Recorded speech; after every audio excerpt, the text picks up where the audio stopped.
and good evening. I'm Melisa Idris. Welcome to Consider This. This is the show where we want you to consider and then reconsider what you know of the news of the day. Malaysia recently presented its national report of the Universal Periodic Review, or UPR, at the United Nations Human Rights Council in Geneva. Now, in a nutshell, what this is the Malaysian government's self-review of its human rights record. And this is the fourth review. Its previous reviews were in 2009, 2013 and to 2018. So the question is, how much progress has Malaysia made and what are the areas that demand increased attention to bridge the gap? Joining me on the show today, we have Jerald Joseph, who is the Director of Pusat Komas, and Jernell Tan, Documentation and Monitoring Coordinator at Suara Rakyat Malaysia, Suaram. Both Pusat Komas and Suaram are co-leads of the secretariat for Comango, which stands for the Coalition of Malaysian NGOs in the UPR process. Welcome, both of you, to the show. Thank you for joining me. I want to talk a little bit about what this is. So for many of us who are not familiar with the UPR, maybe you can begin, Jernell, by giving a brief overview of what it is, what it entails, and how Comango fits into the process. So if I were to be very brief about it, the UPR process is essentially a peer review mechanism whereby countries around the world look at, for example, in this case, Malaysia's human rights performance over the last, over a period of 5 years. And in a specific session, in this case, for example, in Geneva, the various countries will provide their recommendations to Malaysia, and it's up to Malaysia to decide whether to accept or take note of, which is the polite way of saying rejecting. So, and once the government decides, so the government is then given a period of around 3 months to decide, which recommendations they want to accept and which recommendations they want to take note of. And after that, over the next 4 to 4.5 years, they will then implement the recommendations, most likely the ones that they accept. So it's on a cyclical basis. Each cycle lasts around 4.5 to 5 years. And another noteworthy point is that in between, which is past the 2.5-year point, the government can choose to submit the midterm report. Just like how you submit a national report, towards that session where they let everyone know what they have done over the last 5 years. The midterm report is essentially performance over the last 2.5 years of the cycle. And other stakeholders as well, such as NGOs, will play a part in it. So just to give you a brief overview, there are a few entry points actually, for non-governmental stakeholders like NGOs, to participate. One is, so if I were to take you way back, right, in July last year, which is pretty much where the cycle starts. Non-governmental stakeholders, including NGOs and also United Nations agencies, they would then submit reports basically detailing what's happening in Malaysia over the last 5 years. Okay, so this would be kind of an independent assessment. Correct, aside from the government's own report. So you get a quote-unquote objective or a comprehensive overview from different stakeholders' perspectives. So that's the first entry point. And second entry point is somewhere between the submission of the report and all the way up to right before the review. Technically, non-governmental stakeholders like ourselves can actually lobby. For example, in this case, permanent missions or embassies, because the countries will give the recommendations, right? So then you can approach the embassy or the permanent mission and tell them, this is what's been happening in brief over the last 5 years, and these are the recommendations that we would suggest you bring up. Okay. That's one entry point. The final entry point is probably after the review. That's where we'll advocate, that's where we'll monitor the implementation of the recommendations by the government. So that's in short. Okay. And Comango, that's where we came in. So a group of NGOs sort of came together. I'll let Jerald elaborate on it because he would know the history. So essentially this group of NGOs came together knowing full well the value of participating in the UPR process and to hold the government accountable in its human rights commitments. Okay, so where are we at now? We're at the advocating portion of this. So the review has just finished. Right. Essentially, we have, at least through platforms like these, we do provide a preliminary analysis. Right now, it's just waiting for it's also probably lobbying the government to hopefully accept certain recommendations, and of course it depends on them. And after April, that's where the monitoring of the implementation starts. Okay, all right. Jerald, I'm taking not your first rodeo with the UPR process. What's different this time around? Is it the same every year? Are we making any progress in terms of the issues that are being talked about, or is it the same issues raised time and again. So this is round 4, right? Yeah. So I think governments were most worried and averse to round 1 almost 20 years ago. Now they are also experts in managing it, and I think no government wants to sit on that hot seat every 5 years. Doesn't matter if you're a small nation, big nation, you have to take in the pain and the joy. So we had 130 governments speaking 55 seconds per intervention. Wow. Yes. So 55 seconds is like, congratulations, well done, and then we recommend 1, 2, 3. So all are like rushing that 55 seconds, then the gavel goes down, next. And so it's you're just listening to 55 seconds times 130. That's the procedure there.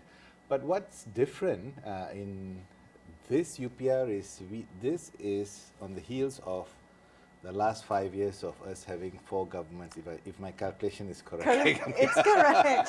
Correct. I had the same moment before this interview, trying to go, how many governments have we had in the past since the last UPR? But interestingly, UPR, the previous UPR actually belongs to the government of Najib.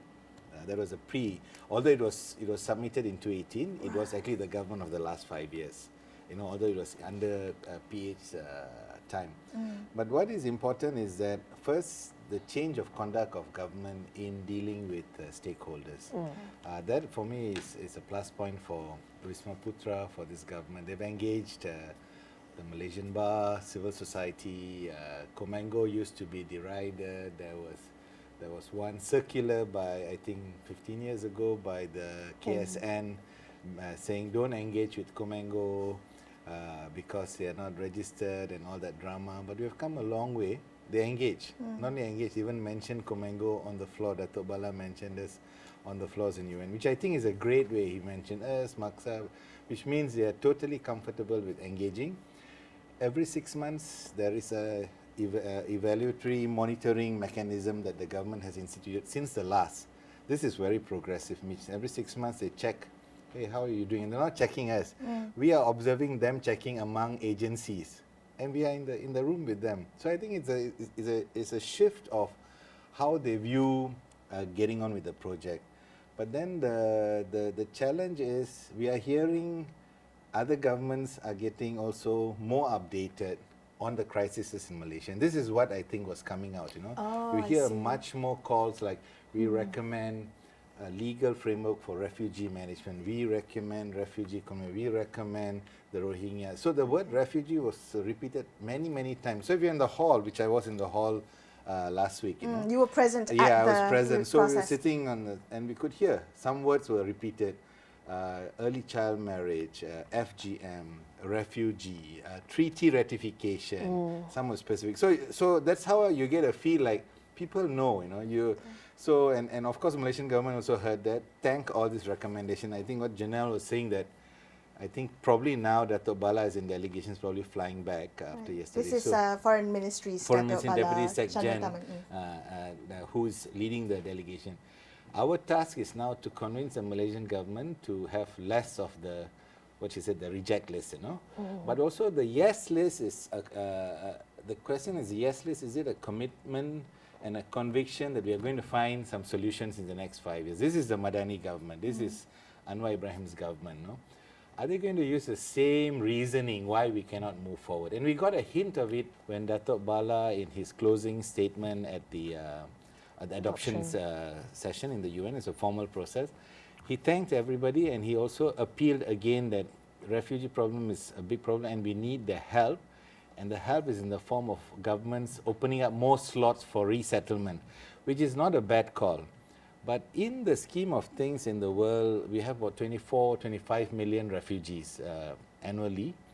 And I think maybe 40,000 get resettled a year. So if you can do the math, the problem never gets settled with resettlement. These are refugees who will be in whatever country in a period of time. We are all praying they will go back soon. They are also praying far more than us that they want to go home soon. But in the meanwhile, they are human beings, and we need a framework to manage them as human beings and with human rights and dignity. And that's the call by other governments. I think there's I don't know how many mentions on refugee. Refugee from the previous cycle, it was 2. I mean, so at least in our analysis, we've separated. So there were so many recommendations on just the treaties, and so I exclude those. So I'm just focusing on the specific points of action that, involving refugee and asylum seekers. And from cycle 3, it was just 2, but this time there were 15. Okay. Yeah, so there was a big leap. It was a big leap. What do you think is behind that? I would say to some extent, well, one thing is getting updated. 2 is definitely civil society advocacy. Okay. Because, as civil society meets these permanent missions, which some of us did go at the end of last year, to meet various permanent missions to update them about the situation, etc. I guess that mechanism would have helped a lot in helping them prioritize what they think they want to focus on. But refugees, yes, out of the 15, 5 of them actually explicitly mentioned the comprehensive refugee policy framework, which this phrase was not present in the previous cycle. Okay. That's one thing. Another noteworthy thing would be child marriages. So child marriages also increased, I believe, from 15 to 24 recommendations across just one cycle. And that's in the context of children-related recommendations in general spiking by doubling, like literally from 33 to around 60 recommendations in just one cycle. So with children becoming a key focus among all the marginalized groups, somehow child marriage also came up a lot more. With regards to women, there is one noteworthy point actually. In fact, it's actually quite ironic because from the previous cycle, right, we actually received, the government received recommendations about the Gender Equality Bill, if I'm sure you're aware of it, where the Gender Equality Bill by right would encapsulate a clear definition of discrimination against women. And those recommendations were accepted by the government. But to this day, it's not being enacted. So that's an example of... So I think the governments have been updated about the issue. So on the gender equality, they actually linked it to the Citizenship Amendment constitutional right. So governments are being more specific because it's a peer review. You can recommend. You cannot force anyone. So it's up to Malaysian government to close their ear to actually say, okay, thank you, my friends, I will want to do something about it. But the mood on the ground is uncertain because while Wisma Putra is such a friend and very open to meet all players, the power lies not in Wisma Putra but in the other agencies, Home Ministry, Women Ministry. These ministries need to have the same framework and commitment, and we got some hints of answers because the delegation of there was about 24, 27 who were there in Geneva, government delegation. Wow. So big group, so during that interactive session, a few were invited to give answers. So the AGC said something, MKN, Home Ministry said something, National Security Council actually revealed. They're present. So Yes. Dr. Bala leads and he passes the mic and says, okay, on this question he will answer. What's your sense of the way they responded? So I think, I think it's much better. The diplomacy is increased, but the substance of it, like on the National Security Council, they revealed that Directive 23, which is a directive on refugee management. And we've not seen this made public, but they kept referring to it. But in their answer, they said, we have a good Directive 23, which has been adopted, and it allows education, work, movement, health for refugee. But you ask people on the ground, we all like, hey, sounds so good, but on the ground, you can't really work legally in Malaysia. Can a refugee person come here now? Hold the cameras? I mean, probably not be allowed to. So while there is some lofty policy agreed somewhere, which we are not privy to, and there's no legal framework to enable them, because if that's the case, it should have been so much better for us. So, was there an avenue to correct some of these inconsistencies that were, I mean, so you're listening to this and you go, that doesn't sound quite like the way it is at home. Correct, was there any avenue to So the avenue is not at that moment, because what I take it as that's a public promise, a commitment. We will hold you to it so when now, you return. now we're interested to see the mechanics, because that can answer this recommendation on legal framework. Maybe that's the way to go forward. No, even if you say we don't have a legal framework, but we have a policy framework, make it public, make it empowered to agencies, perfect. I think civil say, hey, that's the way to move forward. But if you keep it in your own books and only when we go to Geneva, you release it. That's an example, no? Home Affairs Ministry, I mean, I think their answer to treaty, there was a big call for treaty ratification. And Malaysia sits among The a worst. sorry small number of countries in the world who have not ratified, like UN Convention Against Torture. We're only among the last 20 or 21 who has not ratified globally. Right. Yeah, so but why? You know, most of the OIC members have ratified. Most of our neighbors in the region have ratified. Maybe Brunei have also signed on to UNCAT, not ratified but signed on. So we remain one of the few, and I'm wondering what's the motivation, what's the justification? Are we a torture-loving society? You know? And what's ironic is that we still haven't ratified the international covenant related to economic, social and cultural rights, which by right we would be more receptive to generally, because most of the recommendations received anyway pertain to economic, social rights, of marginalized Issues groups. of development. Yeah, it's still puzzling at least, Yeah. as to why we're not ratifying ICSCR. I just have a quick question, Jerald. When you were there during this process, I don't know about you, but I sense a decline in public trust towards human rights mechanisms, especially in light of the war in Gaza. And I feel like collectively there has been there's growing mistrust in the process of upholding human rights internationally. Do you think that was the case? Was that your read on the situation of how some of these international bodies that uphold human rights principles are losing credibility in the eyes of the public?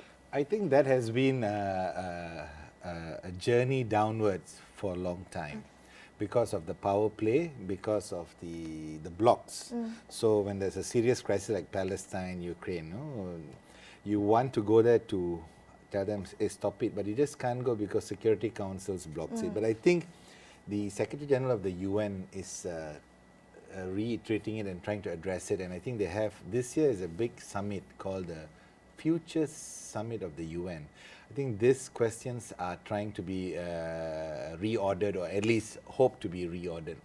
But the feeling on the ground is that, well, that's true. While Palestine, Ukraine seems very little appetite for or movement forward, but the seriousness of many other smaller issues also gets picked up. You have the special rapporteurs reminding the world, this has happened to Malaysia, to Singapore, to Indonesia, to Palestine. So I think that space still becomes a very important space, If you close it all down and say, then you don't have independent experts speaking about it. So I think while you don't hope for results, but I think UPR is a much clearer process. It's not the UN is going to make the success of Malaysia, it's Malaysian government. Right. It's we. So it's such a good process that it's like a child bringing a report card to the to the world, Right. and then they say, okay, you did well, okay, all the best. Next exam, do better. Okay. Then we go back. It's a coming back that I think. So it's nothing to do with the UN. Of course, they can call on the UN for help, but it's entirely up to governments to do. But it's a diplomatic exercise. Governments say they're sovereign, they have reasons. But I must say, what are the motivating factors that is pushing us not to block us in some of these, what I call simple steps? Okay, low-hanging fruit. Low-hanging right? fruit. Yes. So okay. Convention Against Torture was what most of us say, okay, the others all, I said we know the drama. Okay, we're not even asking. Convention Against Torture. Okay. So that was something that, why not moving there? Then child marriage. Yeah. 2 states already changed their Right. legal marriage, Selangor and Kedah. Yeah. So we say, wow, well done. We can move in there. So nothing to say we don't agree. We agree, that the right of a girl child to have a full opportunity for education. There's also another point they brought up about the issue of racism and discrimination. Oh, countries in the peer review they brought that? Okay. Quite a few countries mentioned a comprehensive framework for non-discrimination, anti-discrimination law. So I think people know. I mean, the good thing about governments who don't like UPR is that Malaysia also is actively participating in other governments' review as a peer. Okay. So we're listening to each other, but it's the one time there you can't hide. And now because of information technology, and you were asking how do they know so much, because there's apart from Comango and many other NGOs, the UN also compiles its stakeholder report, including the experts of the UN on Malaysia. Correct. So it's a very good report that there's one document called the stakeholder report that has a UN information. Yeah. All the special rapporteurs, the UN, CEDAW, whatever treaties compile to tell the governments Malaysia is having some issues on this and not some on that. So So the public nature of this, I think, is a good lesson for us. But now the hard work is how do we convince Home Ministry? Right.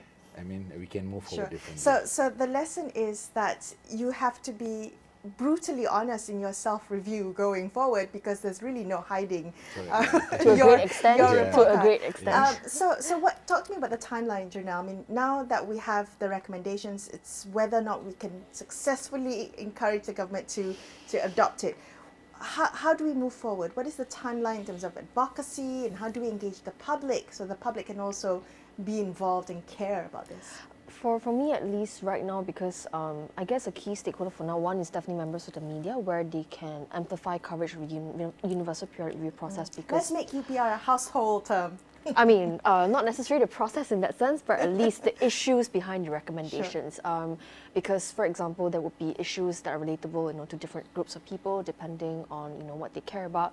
So as long as you bring the issue forward, as long as you make noise, I believe that as long as there's adequate public pressure, that's something that the government may listen to. That's one.